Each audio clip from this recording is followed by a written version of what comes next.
I want to talk about Doom. So I know this may be a bit of a weird YouTube title, but it didn't feel like it quite fit alongside the rest of my Why I Love Blank series that I kind of started here on YouTube. And it's not just because Doom isn't some little indie game. No, it just, the way I wanted to talk about this game is a little bit different in the way that I approach the Why I Love Blank series. I'm a very, very strong believer in the media that resonates the best with you often came into your life at just the right time. And I love Doom, so I want to talk about it. So for me, I actually didn't discover Doom until 2020 of all things, and it's not the story that you think. Doom is a game that came out in 1993, ironically enough 2 years before I was born. Holy cow, I'm sorry I just made a few of you crumble into dust.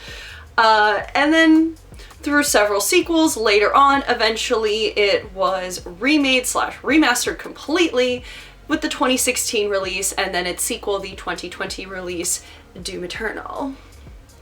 Now, for me, when I first discovered it in 2020, I actually discovered it, well, I knew what it was, but played it for the first time was at MagFest. MagFest is one of my favorite conventions ever. It's a 24-hour gaming and music festival, and I love it. One of my favorite things about the convention would be to just walk around and wander. So one of my good friends, Ghost Girl Productions, and she took these amazing photos. Go seriously check out the links I have below. Go check out her short film, just saying. Wandered around and we ran into their gaming museum. So typically MagFest has a section far away from the arcade where they will have older and retro games displayed on TVs of the times in which these games were first made available, as well as very classic arcade machines.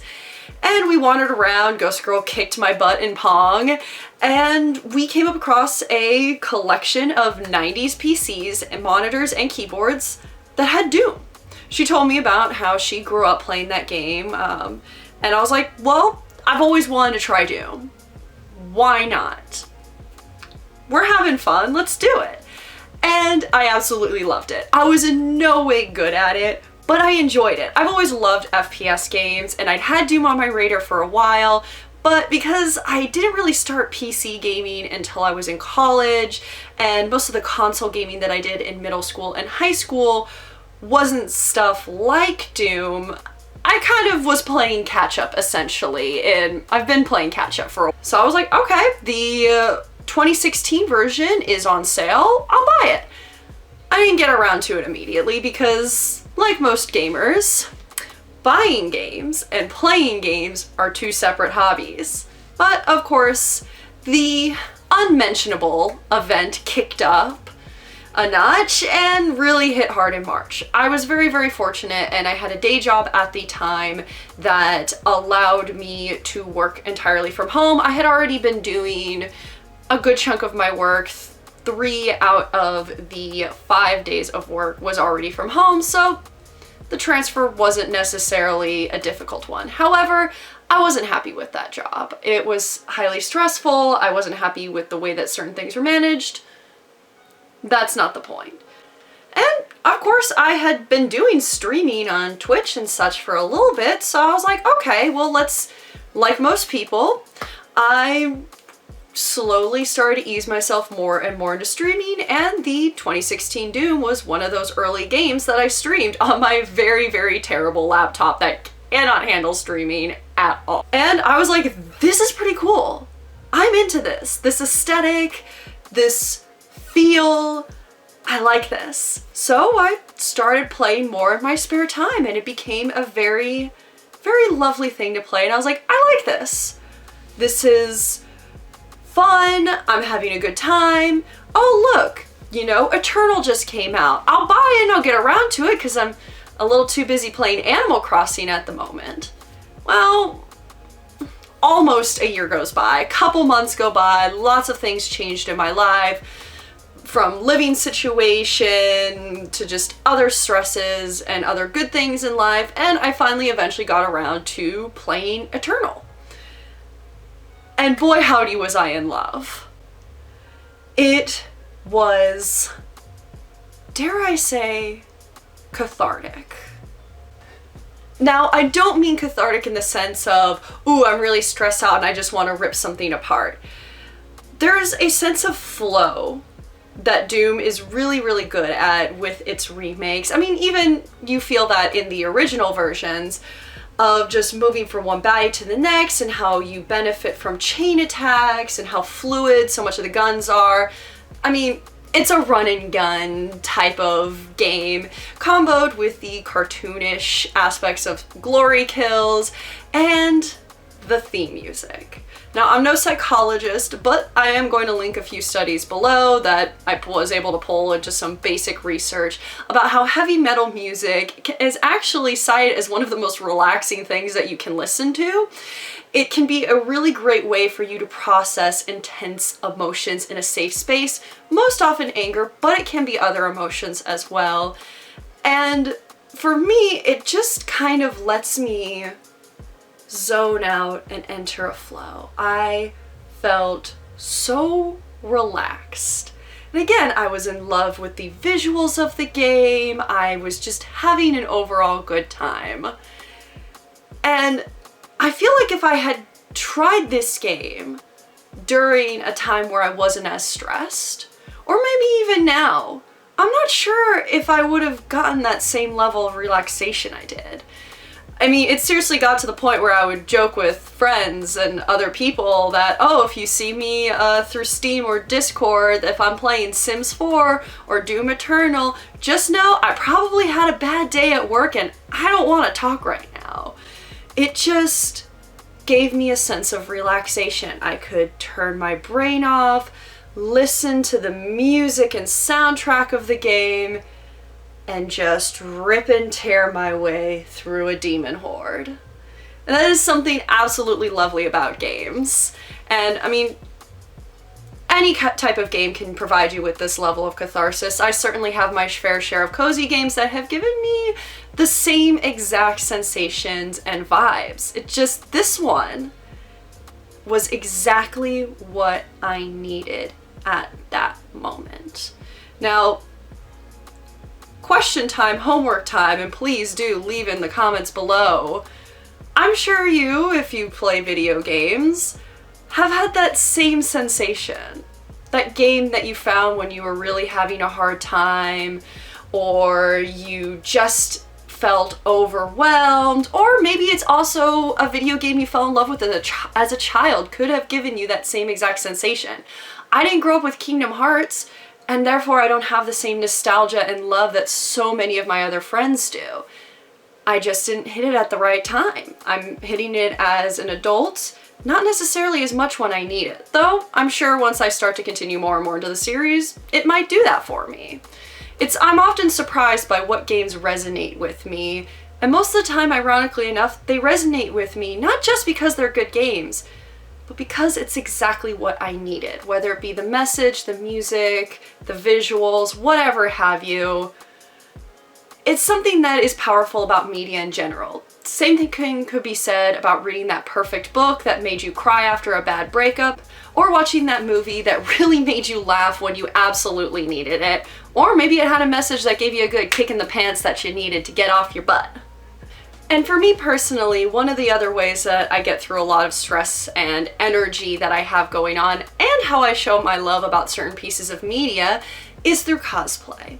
Cosplay is a wonderful and creative hobby, and I've been doing it since 2008. It is the perfect way for me to get out my creative zoomies, stress, and just have fun. But I hate armor. Oh my god, I hate making armor so much. I've made it, I don't like it. Give me a giant hoop skirt ball gown any day. It's just what I love to make. I love playing with fabric and I love making pretty gowns.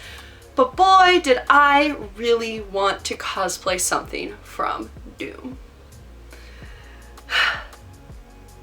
I love historical garments.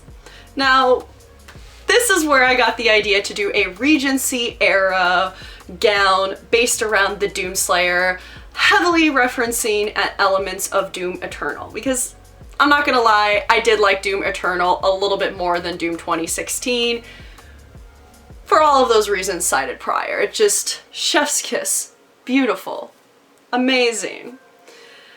And it actually ironically wasn't Bridgerton inspired. I'm not a fan of Bridgerton. I'm sorry. I have several things about Bridgerton that I'm not a huge fan of, mostly with the way that it handles its costume design. That's pretty much it. That's the reason why I don't like Bridgerton, is its costume design. I'm sorry. But at the same time, I'd never tried doing a Regency era gown before, and I felt like the poofy shapes of the sleeves that Regency era's gowns typically have, mixed with the long gloves, kind of, to me, looked like it matched the shoulder pads that they gave the Doomslayer and the Doom remake games with the gloves and the skin poking out. It made sense to me. So I had a lot of fun playing around with the design, adding in little hand embroidered details of various runes from the game. My Regency era bun was actually the Doomslayer's helmet with a little light inside. The sleeves of the garment had stitched onto it rip and tear. I tried to mimic and pattern out the colors of the armor to match the colors on the dress along with the trim. It overall was a super, super fun project to do, and it's one of my favorite things that I have made in recent years. And honestly, again, it was the perfect storm. I was in love with Doom around this time. I was really, really looking to start challenging myself more and more with historical garmentry and doing my own redesigns. It was exactly what I needed. Even did do a little bit of prop work and made myself a crucible sword. Prop work might not be my favorite thing to do, but your girl loves a good crucible sword. I've probably been beating you over the head with it at this point, is that think about why a piece of media resonates with you. More often than not, it's going to be because you found it at just the right time, had the right message. And if you are going through a period in your life, once again, where you're stressed out or things might not be going too great, try revisiting those pieces of media that really helped you through tough times, or try coming out of your comfort zone and engaging with different books, games, movies, or whatever that you normally wouldn't engage with, because you might be surprised just what helps you relax. You wouldn't think that something that's ultra violent like Doom with its heavy metal music would be the perfect relaxation zen game for me to turn my brain off after having several people scream in my ear for 6 to 12 hours straight, depending upon if I was doing overtime that day. But it was. It really, really helped me relax. This wasn't like an earth-shattering game that saved my life, but it gave me a sense of peace when I was really, really struggling and having a hard time with it. And that's important. That matters. That's one of the beautiful things about games, movies, TV, books, art, any form of media. So listen to what resonates with you, and maybe, just maybe, take a chance on a game from 1993 while you're walking around a 24-hour gaming convention. You just might be surprised with what happens later. So thank you so much for sticking with me to the end of the video. I super duper appreciate it. If you want to watch me play games like Doom, or maybe even games not like Doom, please do check out my Twitch channel. I stream every Wednesday, Thursday, and Friday at 8 p.m. Eastern time. Sometimes I re-upload videos here on my channel, but lately I've been really, really having a good time making videos where I talk about games that resonate with me, or I talk about my cosplay. I do plan on at some point doing a video where I break down just how much fun it is to take a hyper masculine design or game or piece of media like Doom and then make it hyper feminine like my Regency era gown, and other various video topics like that. So I hate to do that silly little YouTuber thing, but please do like, subscribe, tell me in the comments, like, what are your thoughts on Doom? Do you get that same vibe? Or what pieces of media resonated with you at your times that you need the most in your life? Or maybe you're just like me and you just get that sense of flow and go. Maybe cut out that part. But thank you so much for making it to the end of the video. I hope I'll see you guys soon. And don't forget to rip and tear, babies. Bye.